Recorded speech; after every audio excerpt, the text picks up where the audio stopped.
10 years ago, almost to the minute of uploading this, Nintendo announced their venture into Toys to Life with amiibo. They weren't first, nor were they the last, but the brand is certainly the longest lasting. And that's because amiibo were a unique approach to the Toys to Life concept. Instead of requiring a specific game, Nintendo, especially early on, put amiibo into just about every single first-party release. This has tapered off over the years, and we've barely gotten any new functionality leading into the 10th anniversary this November. We also actually haven't had any new amiibo announcements since the Donkey Kong and Diddy Kong power-up bands as of writing this video, with the exception of the release date of Sora, who was released in February. However, I don't want to be too doom and gloom about it, so let's get into what this video is really about. Today, I'm taking a look back at every single game that has used amiibo over the last decade and determining which has the best functionality every year. I was debating having the year start at E3 2014, that way there'd be a full 365 days to look at, but it actually shouldn't matter all that much. Anyways, let's go ahead and get started. 2014. There were not a lot of games in 2014 that could use amiibo. Mario Kart 8 and the One Piece 3DS game gave costumes, and Hyrule Warriors gave the Triforce Spinner, but those don't beat out the main event. There is very little question in my mind. The best use of amiibo in 2014 was Super Smash Bros. For Wii U. Smash was and continues to be the biggest draw for amiibo, and that started with the release of Smash 4 on November 21st, 2014. It's relatively simple. Each amiibo you scan is able to learn to sort of replicate your playstyle. It's questionable how well this actually works between different players, but they can definitely keep up with casuals just fine. 2015. This was a bit of a weird year. Nintendo was obviously going full force into amiibo, as nearly every single game they released had functionality in some form, and a lot of games were even released in bundles with specific amiibo. My problem with looking at 2015 is the absolutely insane amount of different functionality. Mario Party 10 had a whole board game locked that was actually more similar to a regular Mario Party than the main game. Animal Crossing Amiibo Festival was not, but to this day it has one of the largest amounts of amiibo used, and with a lot more complexity than Newly for New Horizons. Mario Maker and Yoshi's Woolly World both have a large amount of unlockable costumes, with Mario Maker having a unique sound for almost every single amiibo unlock. Animal Crossing Happy Home Designer started the amiibo cards and led to the release of the first hard-to-obtain amiibo, Isabelle CP. And also Chibi Robo Ziplash had Golden Chibi Robo. But of all the games, I, ironically enough, have to give it to Animal Crossing Amiibo Festival. Very controversial pick, I know, but by the time Animal Crossing Series 4 released, the game had fairly unique functionality for 421 amiibo. Yes, that breaks down into subcategories, like their dice or their character type for Desert Island Escape, or just being figures. It is in no way the best game of the 2015 bunch, it's just a lot more unique than doing costumes or a special ability, even if it basically does tie into what everyone else was doing at the time. 2016. This was a rocky year for Nintendo, as they were basically just trying to hold out until the Switch was ready to release. But that didn't stop them, or some third parties, from releasing some absolutely incredible amiibo functionality. Monster Hunter Stories released and gave us 6 amiibo figures that, to this day, haven't been restocked. Yacht Club Games released the Shovel Knight amiibo, which had functionality in Azure Striker Gunvolt 2, and also allowed use of the locked Shovel Knight content that was released in December 2015. Fire Emblem Fates allowed you to use the Fire Emblem amiibo at the time to gain extra troops. Pokken Tournament released with the Shadow Mewtwo card, which might be one of the least useful amiibo ever, and also allowed you to tap other amiibo for locked customization items. Mini Mario and Friends Amiibo Challenge existed as a Mini Mario and Donkey Kong type game. It was an insane year for amiibo functionality. However, I can't list everything because I'd never get done. The most important amiibo game in 2016 was The Legend of Zelda Twilight Princess HD. The Wolf Link amiibo would unlock a shadow dungeon for you to compete in. This, combined with Breath of the Wild, is single-handedly the best cross-functionality of any amiibo. Tapping Wolf Link into Breath of the Wild after clearing the amiibo dungeon gives you a Wolf Link companion with the same number of hearts you had in the dungeon, or 3 if you don't do the dungeon. 2017! The launch year of the Switch continued seeing a lot of amiibo content, as well as some of the rarest amiibo. This year brought us Bye Bye Box Boy with QB, Poochie and Yoshi's Woolly World with Poochie, Metroid 2 Samus Returns with the Samus and Metroid 2-pack, the very first competition exclusive amiibo with Gold and Silver Rathalos for a Monster Hunter Story competition, which of course was Japan only. The Legend of Zelda Breath of the Wild had a ton of costumes to unlock with all of the Zelda series amiibo, and obviously the most ambitious functionality with Wolf Link. However, my favorite amiibo functionality in 2017, even if it wasn't my most used that year, was actually in Hey Pikmin for the 3DS.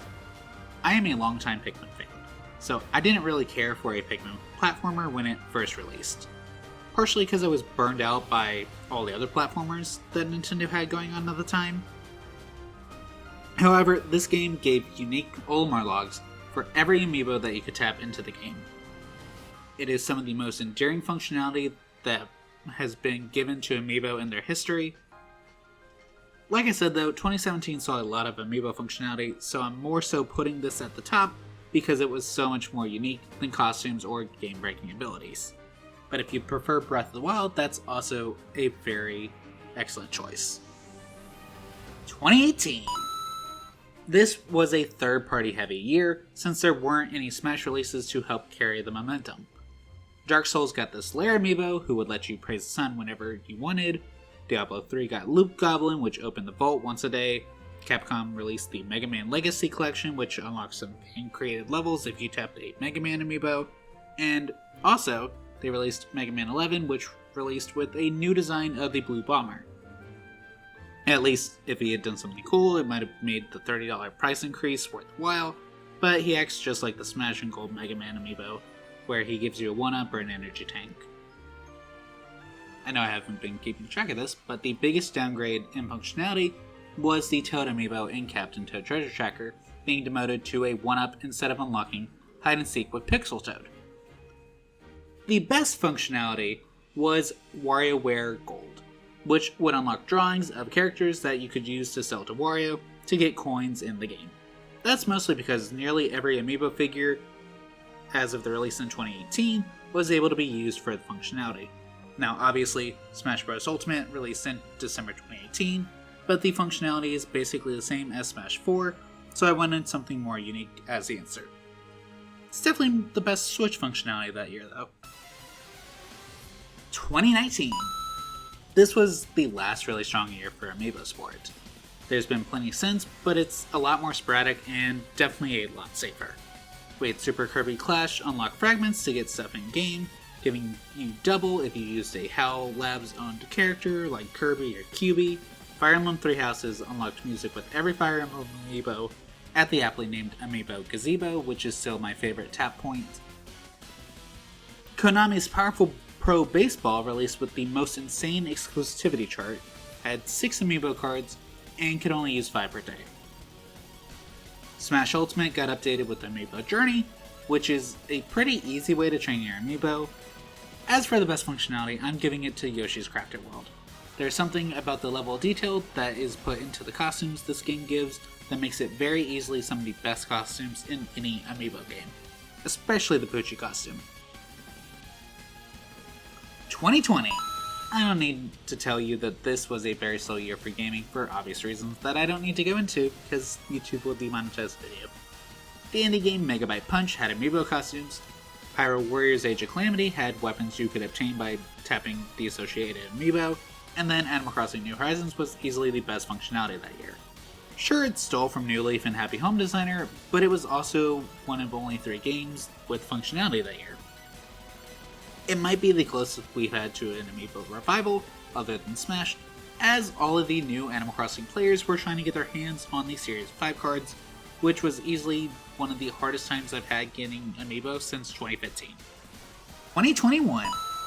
This was the first year that introduced a brand new type of amiibo. Not a figure, not a card, or even a cereal box.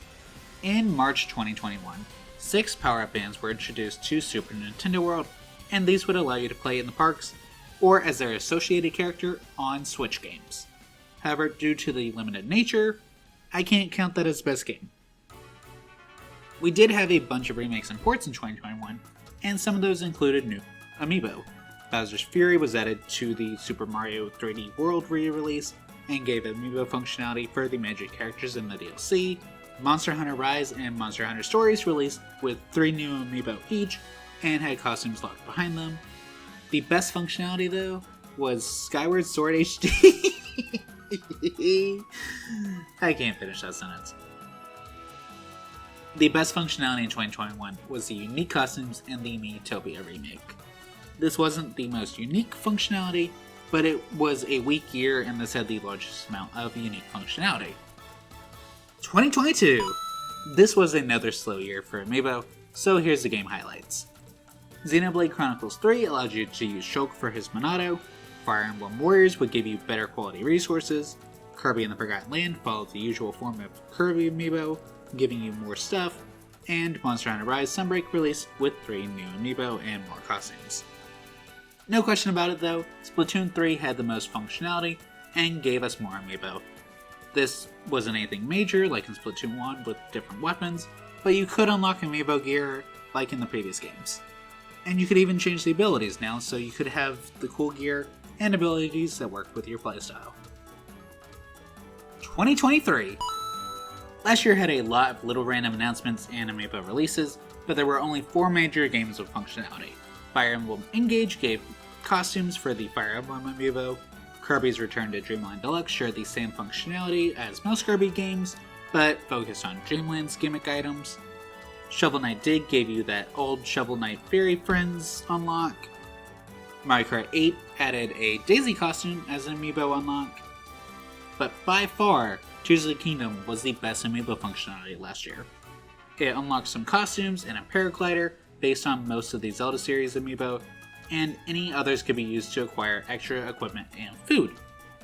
I will say this works really well if you have a bunch of random amiibo cards lying around. 2024! This might change with the June Nintendo Direct, but we actually haven't had any new amiibo games announced since the release of Sora. None of the first-party games have so much as mentioned any amiibo functionality, and even remakes that had it previously, like Monster Hunter Stories, seem to have scrapped it in favor of early adoption DLC. So right now, it's a toss-up between Xenoblade Chronicles 3 getting costumes, and Smash Ultimate getting Sora. I'm gonna go with Smash though. I was waiting forever for him to get his amiibo, so it only feels right to have the associated game be the one for this year. I am definitely hoping we'll get some new amiibo content before the anniversary though. Thanks so much for watching. I really wanted to be able to celebrate the anniversary of the announcement of amiibo, and this felt like the best way to do it since the 10th anniversary of Wave 1 is coming up in November. If you enjoyed this, then maybe go check out my second channel, Stormwind Adventures. In a similar fashion to Amiibo Historian, I've been tracking Disney's Magic Band Plus functionality and showcasing it. It's also got a lot more of this style video a lot more frequently. Any support helps. As soon as I hit 1,000 subs on Stormwind Adventures, I can focus on the next major Amiibo Historian video, which I actually need to start working on to get it done in time. Anyways, I hope you enjoyed, and I'll see you next time. Bye!